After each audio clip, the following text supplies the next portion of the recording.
saluer aussi particulièrement tous ceux qui sont sur Internet et qui nous suivent. On les bénit et on espère qu'ils sont encouragés. Ce matin, j'aimerais, et je reviens sur ma première question, poser une petite question toute simple. Vous êtes-vous arrivé de prendre des décisions de façon hâtive, trop vite? Par moment, et je crois que c'est quelque chose qui nous est propre à chacun, nous avons eu tous à un moment donné, parce que les circonstances ne nous le permettaient pas, parce qu'on n'a pas pris le temps de se poser. Et on ne fait pas toujours les bons choix. Ou peut-être on ne prend pas toujours les bonnes décisions. Et c'est pas sans me rappeler une histoire que j'ai vécue moi-même, où à un moment donné, lorsque j'ai commencé mon ministère, j'ai regardé autour de moi et j'ai vu dans notre assemblée l'équipe qui s'occupait de la Seine-Seine. Et il ne faut pas croire, mais ce n'est pas si facile que ça. Vous avez des gobelets qui ont circulé, vous les avez vus. Et lorsqu'on prépare la Seine-Seine, la grande difficulté, si on n'est pas bien outillé pour, c'est de remplir ces petits gobelets de vin. Et vraiment, je voyais cette équipe dans la première église où j'étais, je voyais cette équipe qui vraiment avait beaucoup de difficultés pour remplir ces gobelets.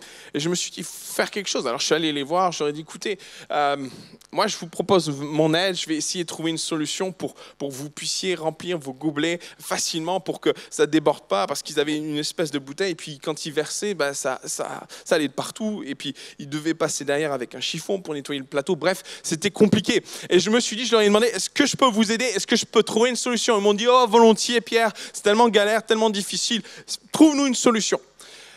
Alors je me suis mis en quête de trouver une solution. J'ai cherché, puis je me suis rappelé que quand je travaillais dans un laboratoire, nous avions des petits conteneurs en plastique. Et ces conteneurs en plastique avaient un tube en plastique qui permettait de verser. Alors je vous en ai apporté un ce matin. Et ceci s'appelle une pissette.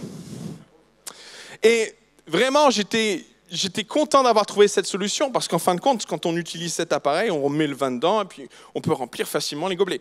Et je me suis dit, ça y est, j'ai trouvé la solution. Et je me suis mis en quête de trouver des pissettes.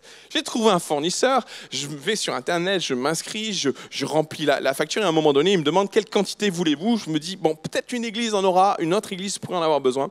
Alors je vais en commander 2. Je mets 2 dans la case quantité et je suis content. Je me dis, dans 2 semaines, c'est bon, le paquet va arriver. J'envoie, je paye, c'est raisonnable, je me dis c'est super. Franchement, dans 2 semaines, les frères et sœurs vont me bénir. J'étais ravi de ça. Et 2 semaines après, le facteur arrive, il sonne chez moi et aux surprises, il m'amène un carton gigantesque. Je me suis dit, je ne voyais pas les pissettes aussi grosses. Je le regarde, je vois le fournisseur. Je dis, c'est peut-être une erreur. Non, c'est bien moi. J'ouvre le paquet, je réceptionne, j'ouvre le paquet. Et là, je ne trouve pas une, je ne trouve pas 2, mais je trouve 20 pissettes. 20 pissettes dans le carton. Et là, je me dis, j'ai de quoi bénir 20 églises. Merci Seigneur.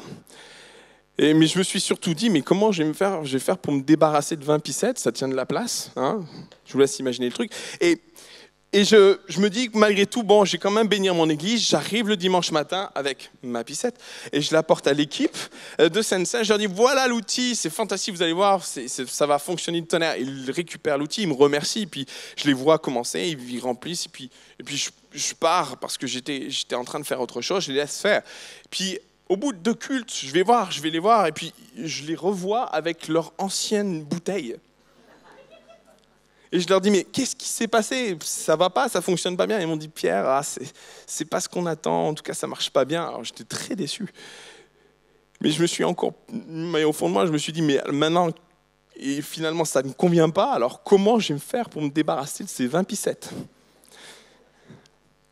Alors du coup, après plus de 10 ans de ministère, 3 déménagements, j'ai réussi à m'en débarrasser de quelques-unes, mais il m'en reste une dizaine.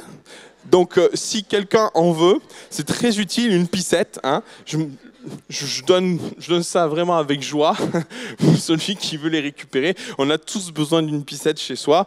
Donc, n'hésitez pas à venir me voir. Cela dit, je me suis dit, mais qu'est-ce qui s'est passé? Comment j'ai fait pour me retrouver avec 20 pissettes? Et là, je revais sur le site Internet. Je vais sur mon compte, je vérifie. Et là, j'ai vu où est l'erreur. Je suis allé trop vite. Parce que quand j'ai mis 2, j'ai pas mis un 2 pour 2 pissettes, j'ai mis un 2 pour 2 lots de 10 pissettes. En effet, et vous êtes d'accord avec moi, par moments on va très très vite. Par moments on va même trop vite. Et quand on lit les Écritures, un passage nous vient souvent à l'esprit, ce passage dans Luc, où cet évangile nous conte trois paraboles de Jésus. Et les deux premières font référence à quelque chose de vrai, quelque chose de réel. Il nous dit à un moment donné, dans Luc chapitre 14, on va le prendre dans quelques instants, mais il nous donne un conseil. Avant de prendre une grande décision, ou partir à la guerre, ou bâtir une tour, qui d'entre vous ne s'assit pas,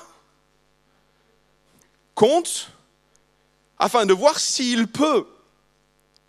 Et puis, vous avez une autre parabole, la parabole qui suit, on est dans la même lignée, même chose. Si un homme part à la guerre, qu'est-ce qu'il fait ? Il doit s'asseoir, et puis il doit regarder si c'est possible, s'il peut aller combattre 20 000 alors qu'il a 10 000.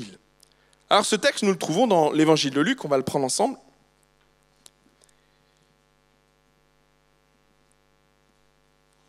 À partir du verset 28.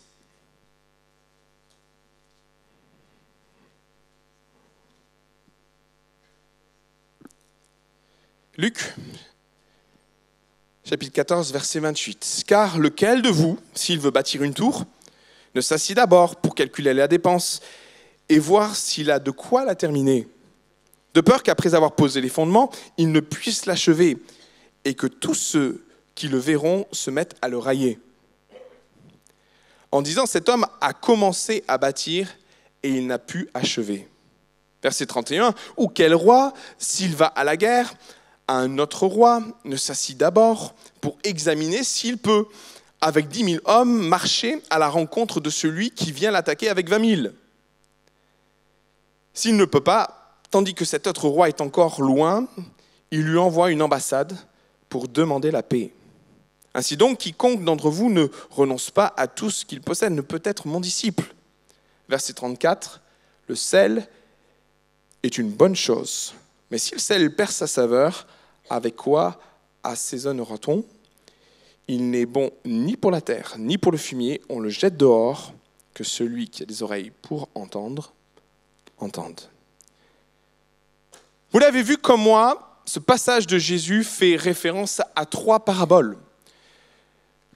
J'ai parlé des 2 premières où finalement les 2 premières sont assez proches les unes des autres. Et puis nous avons une 3e parabole où Jésus là nous identifie à du sel et nous invite à considérer que l'on peut perdre sa saveur. Permettez-moi juste pendant un instant de revenir sur les 2 premières paraboles. Puis dans un deuxième temps, nous viendrons sur la 3e. Mais quelques instants, j'aimerais que nous nous penchions sur ces 2 paraboles que Jésus va donner. 2 paraboles qui ont un sens particulier, puisque la première fait référence à un bâtisseur, quelqu'un qui va se lancer dans une entreprise, un entrepreneur qui va se lancer dans la construction d'une tour. Et puis Jésus dit, mais voilà, si tu veux construire une tour, et lequel d'entre vous ne fait pas ça, s'assoit, et puis il se met à compter, voir s'il peut aller au bout de la construction. Parce que s'il met les fondations et qu'il se rend compte qu'il ne peut pas aller au bout, ceux autour vont le railler, vont se moquer de lui parce que finalement, il s'est lancé dans une entreprise sans considérer l'étendue et les conséquences et la portée du projet. Entre guillemets, on allait se moquer de lui parce que c'est un insensé. Et dans la même lignée, la 2e parabole est dans le même esprit, puisque dans ce second passage, dans cette seconde parabole, Jésus fait référence à un roi qui, lui, part en guerre contre un autre roi. Et là encore, ce roi est appelé à s'asseoir et à examiner s'il est capable de vaincre avec 10 000 alors qu'il va combattre 20 000. Et puis finalement, le texte dit, mais s'il se rend compte qu'il ne peut pas, eh bien en fait, il doit envoyer une ambassade vers ce roi qui est en chemin, lui, et lui essayer de trouver un terrain d'entente, faire la paix avec lui, telle sorte que ça ne se termine pas en bain de sang. Jésus raconte ces 2 histoires, mais ce ne sont pas des histoires innocentes. Jésus parle de ces 2 paraboles parce qu'il a une idée derrière la tête. Bien souvent, le Seigneur prenait des éléments contemporains, proches de son histoire, et en tout cas proches de l'histoire de ceux qui l'écoutaient, pour les amener à mieux comprendre. Et lorsque Jésus fait référence à ces 2 paraboles, Jésus subtilement fait référence à deux histoires. Des histoires qui sont contemporaines de ce peuple, de cette foule qui était en train de l'écouter.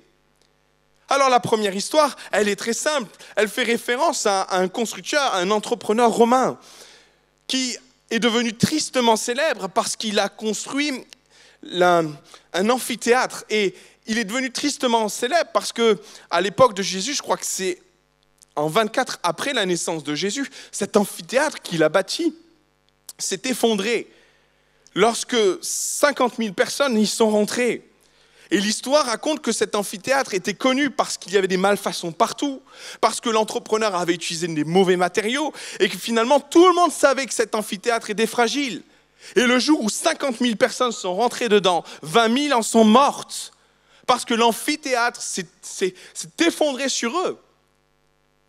Et finalement, cette histoire, elle a fait le tour de l'Empire romain. Elle est même arrivée certainement jusqu'à Jésus et aux contemporains de Jésus. Et lorsque Jésus raconte cette histoire de cet entrepreneur qui tente de construire une tour, il fait référence à cet entrepreneur romain, qui a tenté de construire un amphithéâtre,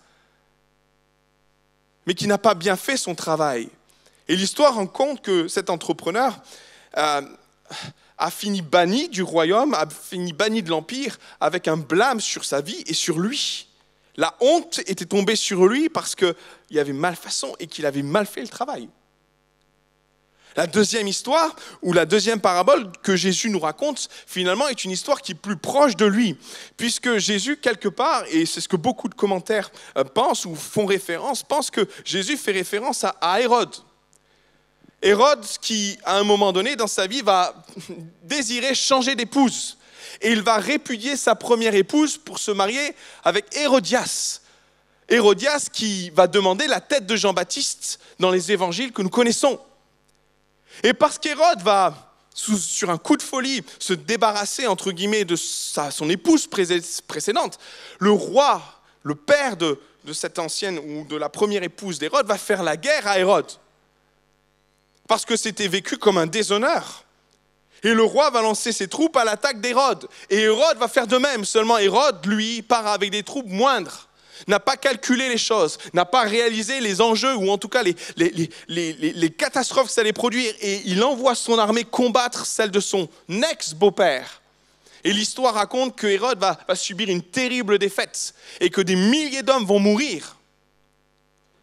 Qu'est-ce que Jésus essaie de faire au travers de ces paraboles? Il essaie de mettre en relief les conséquences de nos actions quand elles sont insensées, quand nos choix au départ sont insensés. Qu'est-ce que Jésus est en train de dire? Il est en train de nous conseiller réellement, d'un moment donné, dans les décisions, dans les choix qui nous appartiennent, d'un moment nous poser, nous asseoir et puis calculer, examiner les situations. Le peuple de Dieu n'est pas appelé à être des insensés, à fonctionner sur des coups de cœur, à ne pas réfléchir. Par moments, on pourrait être tenté, parce que la foi, quelque part, tellement elle nous appelle à déplacer des montagnes, que quelque part, il vaudrait mieux peut-être y aller sans réfléchir, mais ce n'est pas ce que Dieu nous demande. Et finalement, lorsqu'on lit les évangiles, on se rend compte que Jésus tient à ce que nos décisions, nos choix, soient des choix réfléchis. Le peuple de Dieu n'est pas appelé à être un peuple irréfléchi, un peuple d'insensés. Je pense à ça parce que Jésus nous a laissé un exemple au travers de sa propre personne. Lorsque Jésus va s'engager, ou il va prendre le baptême, mais il nous dit qu'à la sortie de son baptême, avant même de commencer son ministère, Jésus va prendre 40 jours de jeûne et de prière. Moi, je pense que Jésus, il avait besoin de s'arrêter un instant. Il avait besoin de se poser, il avait besoin de s'asseoir, il avait besoin de réfléchir, il avait besoin de compter. Il avait besoin d'examiner ce que son père était en train de lui dire. Et quand on connaît l'histoire de Jésus, et quand on connaît ce que Jésus va faire et son ministère, certes, il y a 3 ans où il va voir des miracles, où il va servir son Père, où la gloire de Dieu va se répandre, mais il y a surtout au bout de ces 3 ans une croix qui l'attend. Et je peux comprendre que Jésus, sachant sa destinée, avait besoin de prendre la mesure des choses, avait besoin un moment de s'arrêter et de dire « Mon Père, j'ai besoin de m'arrêter un instant pour réaliser où je vais. » Et finalement, en tant qu'enfant de Dieu, et ça c'est ma conviction profonde, nous ne sommes pas appelés à être un peuple irréfléchi. dans nos choix, dans nos décisions, dans ce qui nous appartient. Peut-être, certes, Dieu nous appelle. Et par moments, Dieu nous appelle. Par moments, Dieu met sur nos vies des choses, des choix à faire. Mais ce n'est pas pour autant que nous devons les saisir tels quels et dire Seigneur, et ne pas peser le pour et le contre. Et à un moment donné, réfléchir, s'asseoir et dire Seigneur, qu'est-ce qu'il en est? Avant de répondre à l'appel de Dieu, j'ai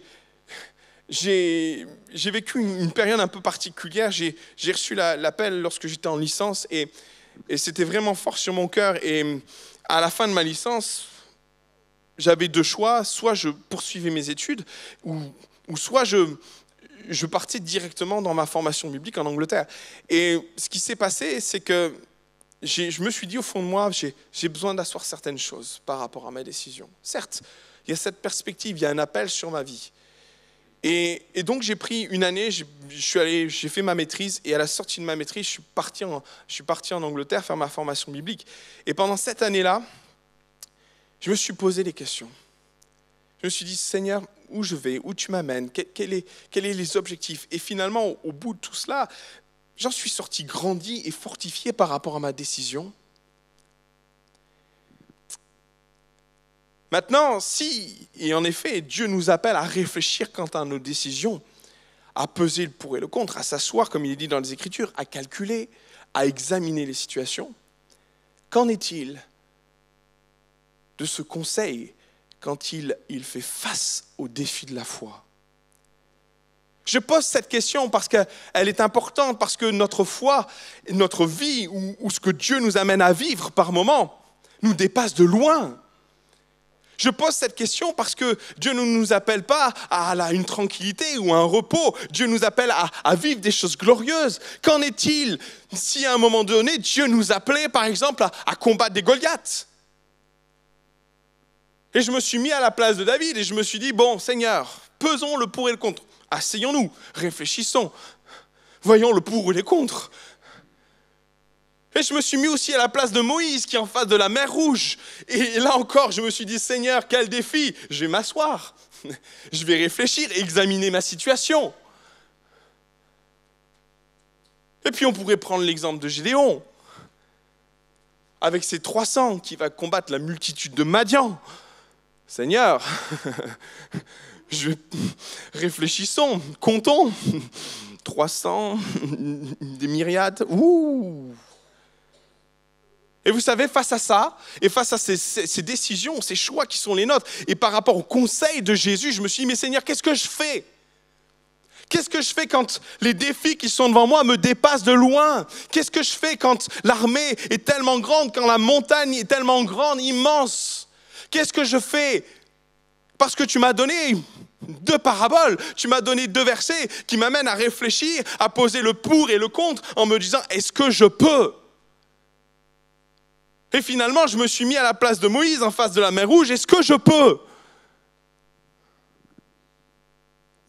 Point d'interrogation. Je ne sais pas. Est-ce que face à Madian, avec mes 300, est-ce que je peux, Seigneur? Si je calcule bien, c'est quand même risqué. Et puis, si je me mets à la place de Moïse, en face de cette mer Rouge, est-ce que je peux, Seigneur?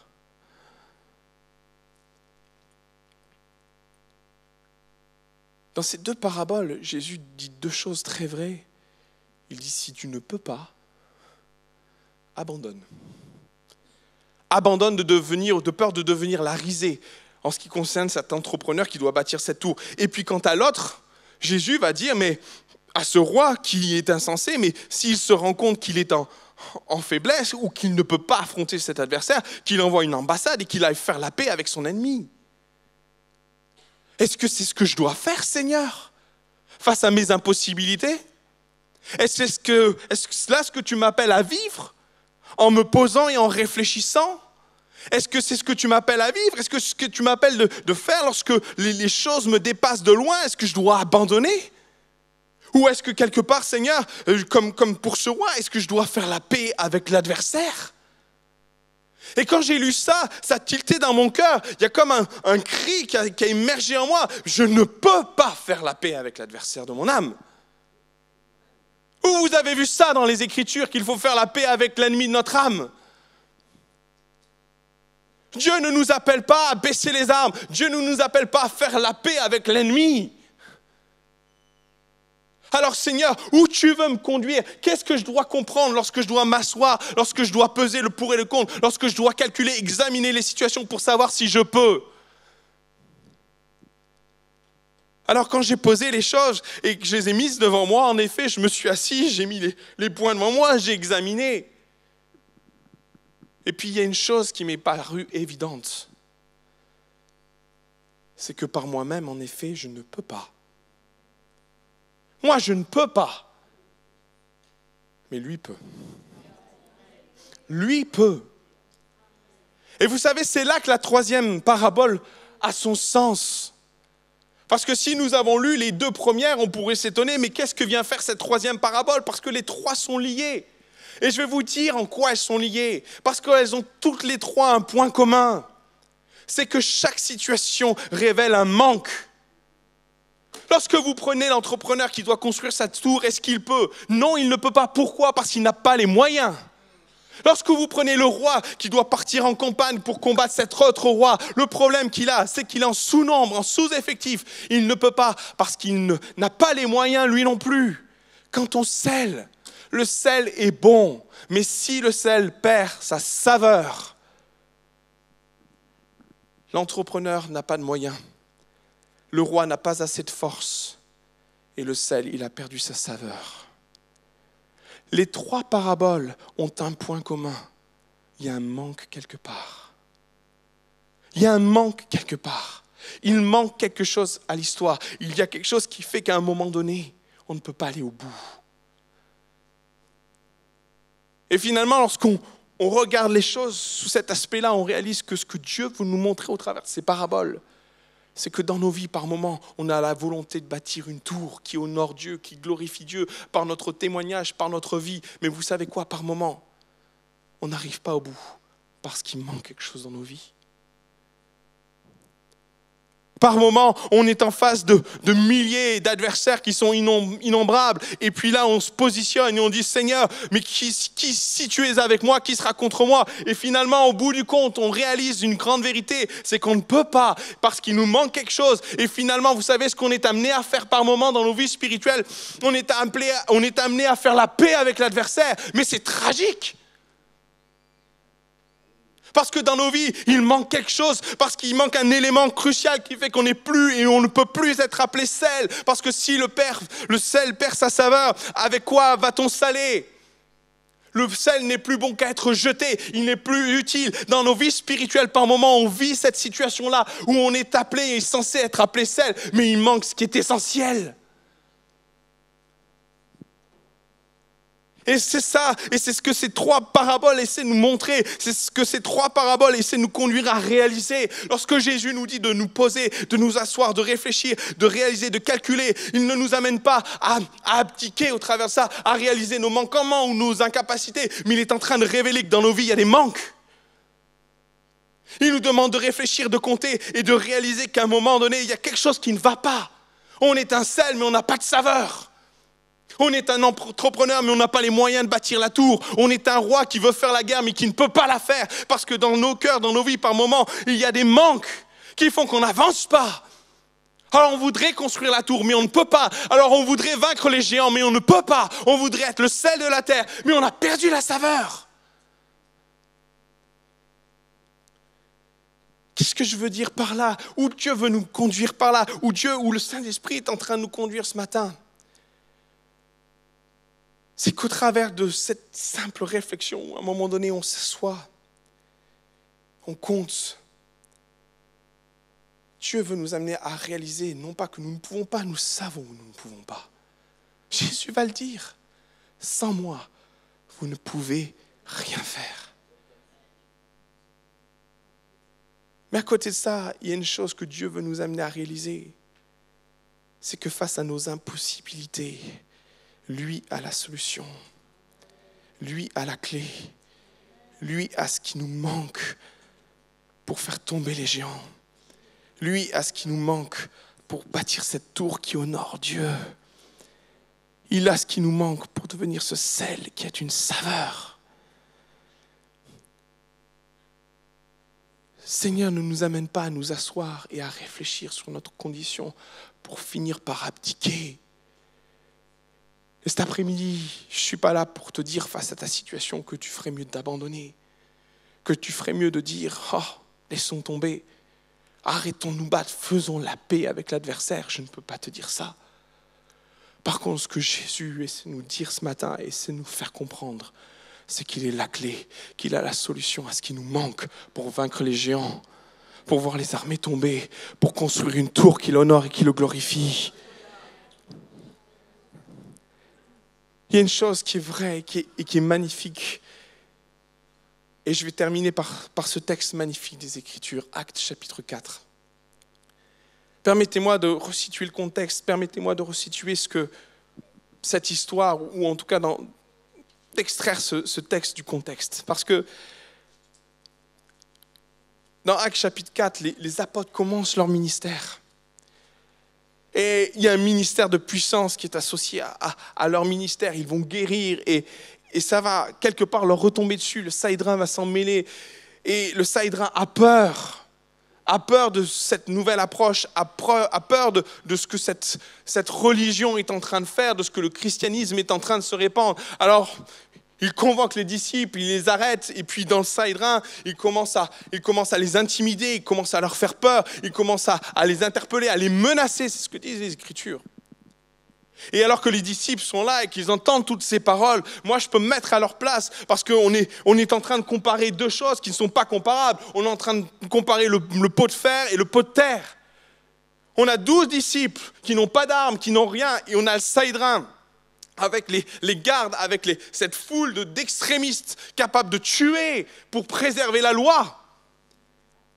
Et là, dans ce contexte-là, et vraiment, je voudrais vraiment dépeindre ce contexte parce que c'est tellement compliqué, c'était tellement difficile pour les disciples. Ils partagent leur foi, ils vivent la puissance d'en haut. Et là, dans ce contexte-là, le Saïdrin les arrête et est en train de couper toute envie, tout feu au sein de leur cœur. Et je suis interpellé parce que les disciples... À la sortie de cet entretien, le Saïdrin va les menacer, va leur dire « Vous ne parlerez plus de Jésus, vous allez vous arrêter là. » Ils vont les menacer, ils vont leur faire peur. Et les disciples, à ce moment-là, vont sortir. Actes chapitre 4, vous voulez bien prendre ça avec moi ?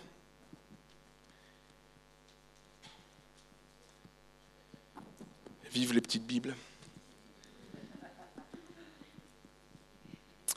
Actes chapitre 4, verset 23. Après avoir été relâchés, ils allèrent vers les leurs et racontèrent tout ce que les principaux sacrificateurs et les anciens leur avaient dit.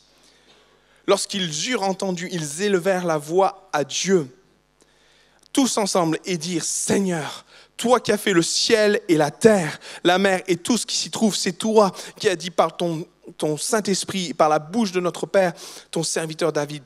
Pourquoi ce tumulte parmi les nations, ces vaines pensées parmi les peuples? Le roi de la terre se sont soulevés, les princes se sont ligués contre le Seigneur, contre son oint. » Verset 27, « En effet, contre ton saint serviteur Jésus que tu as oint, Hérode et Ponce Pilate se sont ligués dans cette ville avec les nations et avec les peuples d'Israël pour faire ce que ta main et ton conseil avaient arrêté d'avance. » Et lisez ça.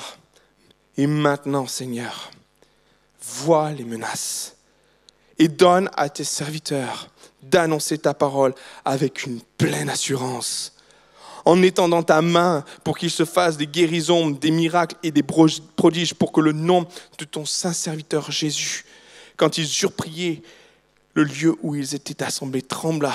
Ils furent tous remplis du Saint-Esprit et ils annonçaient la parole de Dieu avec assurance. » Les disciples viennent d'être, entre guillemets, massacrés dans leur élan. On les a menacés. On leur a interdit de partager la bonne nouvelle. Et là, dans ce contexte-là, il y a quand même un feu qui continue à brûler en eux, mais il y a quelque chose qui s'est rajouté à ce feu. La crainte, la peur. Et quelque part, lorsqu'ils retournent, ils vont retourner voir le groupe, l'équipe de prière qui les attend, ils partagent. Et très honnêtement, on a l'impression qu'ils s'assoient, qu'ils comptent et examinent la situation. Vois les nations, vois les rois qui se sont ligués contre ton oint, vois les menaces, vois les attaques, vois ce qu'il nous réserve. Vois les proportions que ça prend, vois ce que le Sanhédrin, les anciens d'Israël veulent nous faire. Vois ce qui est au-dessus de notre tête, vois tout ce qui est en train d'anéantir ou en train de briser notre élan, vois ce qui est en train d'entreprendre, vois ce que l'ennemi essaie de faire. Il essaie de briser l'œuvre de l'évangélisation, il essaie de briser ce qui est en train de se passer. Et j'aime ce constat des disciples parce qu'ils ne sont pas sur une autre planète, ils sont bien ancrés avec la réalité, ils savent ce qui les attend. Quand ils décrivent ça, ils savent exactement qu'il y a la persécution qui est à la clé. Ils savent très bien que ce même Sanhédrin qui a tué Jésus est capable de les tuer aussi. Et ils font le point, et ils additionnent les choses, ils calculent, et ils mettent en avant devant l'Éternel les réalités. Maintenant, il y a une chose qui est certaine, ce qu'ils avaient besoin, il manquait une chose, de l'assurance. Parce qu'on leur a coupé leur élan. Parce que quelque part, ces paroles ont été destructrices au fond de leur cœur. Alors il a fallu qu'à un moment donné, ils se tiennent au pied du trône de la grâce. Et j'aime ce texte parce qu'il nous dit tous ensemble, ils vont élever la voix vers l'Éternel. Et cette prière de ces apôtres qui va monter vers Dieu, disant mais vois ce tumulte, vois les menaces, vois tout ce qui pèse sur nos têtes, vois tout ce que l'ennemi essaie de mettre en place pour nous désarçonner, vois les 20 000 et vois notre petit nombre, ils sont 120. Ils sont rien à côté de la menace qui est devant eux. Et j'aime les disciples parce qu'ils vont chercher ce qui leur manque. J'aime ces disciples qui vont chercher ce qui leur manque. Ils n'abdiquent pas, ils ne disent pas non, c'est plus pour nous. Ils ne se désarment pas, ils ne tombent pas sous la menace, ils ne sont pas anéantis par ce qui pèse sur eux, mais au contraire, ils viennent chercher l'assurance auprès de celui qui peut leur en donner. Et j'aime tellement ces disciples lorsqu'ils vont se réunir tous ensemble. Alors ils vont dire, Seigneur, donne-nous l'audace et l'assurance de prêcher l'Évangile. Donne-nous ce qu'on nous a pris. Rends-nous ce qu'on a essayé de nous voler. Et associe ça à ton bras puissant éternel, que se produisent des miracles, des guérisons, des actions de puissance dans cette ville de Jérusalem. Ils vont chercher ce qui était en train de leur manquer. Et vous savez quoi? Le Seigneur ne va pas tarder à répondre. Parce qu'à la fin de cette prière, le lieu où ils sont vont être à nouveau remplis du Saint-Esprit. Et la Bible dit que ça aura pour conséquence, on va les retrouver dans les rues, en train d'annoncer l'Évangile avec force et assurance. Cet après-midi, j'aimerais te poser une question. Qu'est-ce qui te manque pour bâtir ta tour? Qu'est-ce qui te manque pour bâtir ta tour? Je pourrais prendre plein d'exemples. Qu'est-ce qui te manque pour aller vaincre tes 20 000 avec tes 10 000? Qu'est-ce qui te manque pour redevenir ce sel avec cette saveur? Moi, j'aimerais transformer ce lieu en chambre haute. J'aimerais transformer ce lieu où, comme les disciples, vont réaliser les limites. Oh, ils ne sont pas fanatiques au point de ne pas constater et voir les réalités. Oh, l'ennemi est bien présent. Oh, le danger est bien là. Ils ne sont pas déconnectés des réalités. Ils vont s'asseoir. Ils vont calculer. Ils vont examiner. Oh oui, ils vont arriver à cette conclusion tragique. Sans toi, Seigneur, on ne peut rien faire. Est-ce que pour autant on doit abandonner? Est-ce que pour autant on doit faire la paix avec l'ennemi? Est-ce que pour autant on doit laisser tomber la tour qui représente notre vie spirituelle, notre engagement avec Dieu? Est-ce que pour autant on doit aller à la rencontre de l'ennemi et lui dire viens, on fait la paix? Seigneur, t'appelle ce matin à t'asseoir, certes, à réfléchir, à compter, à examiner. Non pas simplement pour voir tes limites, mais pour voir les manques qui font qu'aujourd'hui, tu ne peux pas bâtir ta tour. Voir les manques qui font qu'aujourd'hui, tu ne peux aller vaincre tes 20 000 avec seulement 10 000. Alors je vais renouveler ma question. Où est ton manque ce matin? Peut-être c'est un manque de foi. Tout simplement. Peut-être c'est un manque de persévérance. Tu as baissé les bras depuis un moment. Et en baissant les bras, oui, tu as fait la paix avec l'ennemi. Mais j'aimerais te dire que tu ne feras jamais la paix avec l'ennemi. Parce que son objectif, c'est de t'anéantir. Peut-être tu as laissé tomber cette magnifique tour. Tu avais bien commencé, tu étais bien parti. Et puis on était heureux, on te voyait grandir, et on se disait « Waouh, il va aller loin ».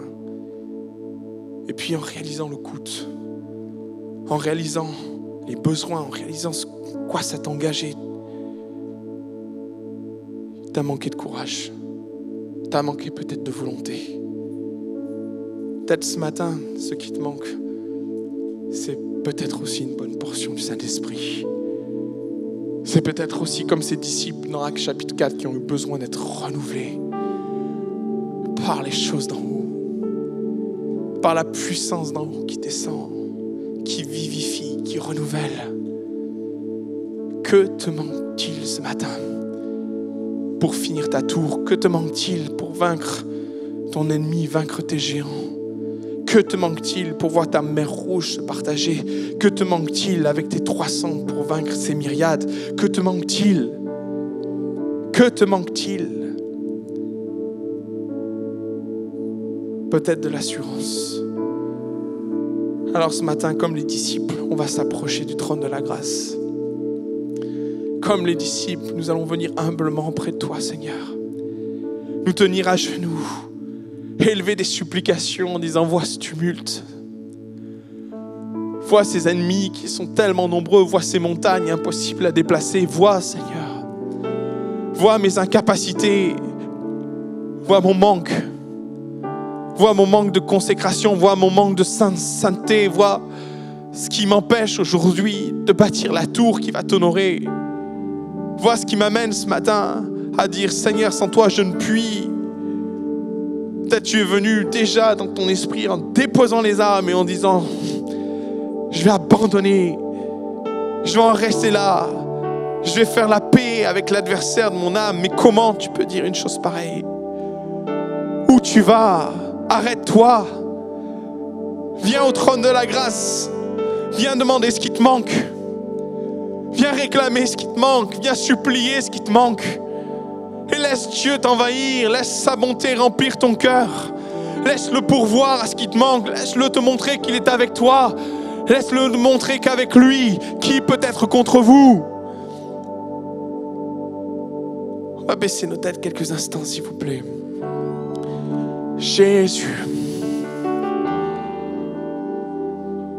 Je vais faire un appel très court, mais ce matin, tu réalises qu'il y a des manques. Tu sais au fond de toi qu'il y a des manques. Il y en a peut-être un, mais il est suffisant, ce manque-là, pour t'empêcher de bâtir cette magnifique tour. Oh, t'aimerais la bâtir, t'aimerais honorer Dieu, mais Seigneur, qu'est-ce qui te manque ce matin? C'est une question qui est entre toi et ton Dieu. C'est une question qui n'appartient qu'à toi. Mais j'aimerais vraiment simplement t'inviter à te lever ce matin en disant « J'ai un manque dans ma vie. J'ai un manque. Il y a quelque chose dans ma vie, il y a un manque. » Les disciples se sont levés et ont réalisé que dans leur vie, il y avait un manque. Quelque chose avait été détruit au fond d'eux, quelque chose avait été broyé par les paroles des souverains sacrificateurs du Saïdrin. Et ce matin, j'aimerais te poser la question, qu'est-ce qui te manque? Tu t'es assis, peut-être tu as fait la part des choses, tu as calculé, tu as examiné. Et ce matin, tu es capable de dire, il me manque ça. Il me manque de la persévérance. Peut-être ce matin, dans ton cœur, tu peux dire, il me manque de la foi. J'ai envie d'y croire, mais j'y arrive pas. Peut-être au fond de toi, il manque la puissance du Saint-Esprit dans ta vie. Oh, t'aimerais bâtir cette montagne, t'aimerais bâtir cette tour, mais tu n'y arrives pas. Peut-être dans le domaine de la sainteté. T'as peut-être essayé de baisser les bras en disant autant pactiser avec l'ennemi. Dieu veut t'arrêter en chemin et te dire, hey, il y a une autre solution pour toi, pour ta vie. Il y a une autre possibilité ce matin. Viens dans la chambre haute. avec les disciples.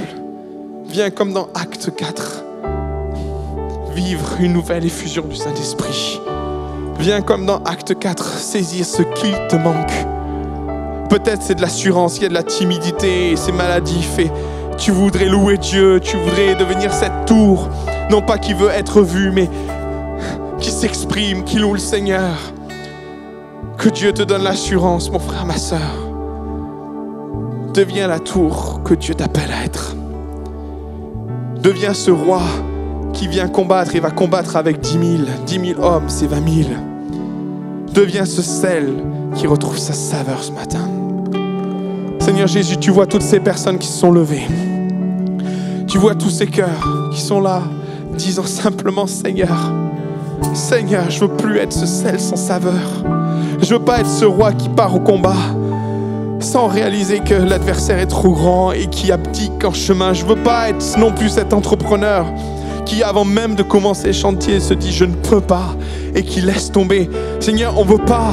C'est pas ce que tu nous appelles à être. Alors ce matin, comme dans cette chambre haute, nous venons tous ensemble, d'un même cœur, Seigneur, te demander ta grâce, te demander ton secours quant à ce qui nous manque. Fais grâce dans la vie de mes frères et sœurs. Fais grâce dans ma vie, dans mes manquements aussi, Jésus. Fais grâce dans chacun d'entre nous ce matin. Tu vois les cœurs qui se sont assis ce matin, qui ont compté, qui ont pesé, qui ont réalisé, qui savent maintenant qu'il manque quelque chose dans leur vie. Esprit de Dieu, entends le cri de ton peuple qui dit Seigneur, donne-nous l'audace, donne-nous la foi, donne-nous la puissance, donne-nous le Saint-Esprit, donne-nous le courage, donne-nous la persévérance, renouvelle les forces, renouvelle ma volonté, renouvelle mon désir, renouvelle mon feu, renouvelle ma passion, renouvelle les dons, renouvelle ma visitation, renouvelle la puissance de l'Esprit en moi, renouvelle le vouloir et le faire, renouvelle ce qui a besoin d'être renouvelé, Esprit de Dieu, que ce qui manque soit comblé par la puissance d'en haut, que ce qui manque soit comblé par la puissance du Saint-Esprit, et que mon frère, ma sœur puisse dire je peux bâtir ma tour parce que je suis fort par celui qui me fortifie. Je peux bâtir ma tour parce que l'Éternel est avec moi. Qui sera contre moi? Je peux aller confronter les géants. Je peux aller confronter les 20 000 avec les 10 000 parce que l'Éternel me rend fort, parce qu'il a remplacé, parce qu'il a changé, parce qu'il a transformé, parce qu'il m'a donné ce qui me manquait. L'Éternel te rend fort au nom de Jésus. L'Éternel te renforce ce matin. L'Éternel comble, l'Éternel guérit, l'Éternel console. Qu'il te donne ce qui te manque pour devenir la tour auquel tu es appelé à être. Dans le nom précieux de Jésus. Amen. Amen. Levons-nous tous ensemble, louons le Seigneur. Levons-nous tous ensemble, célébrons-le.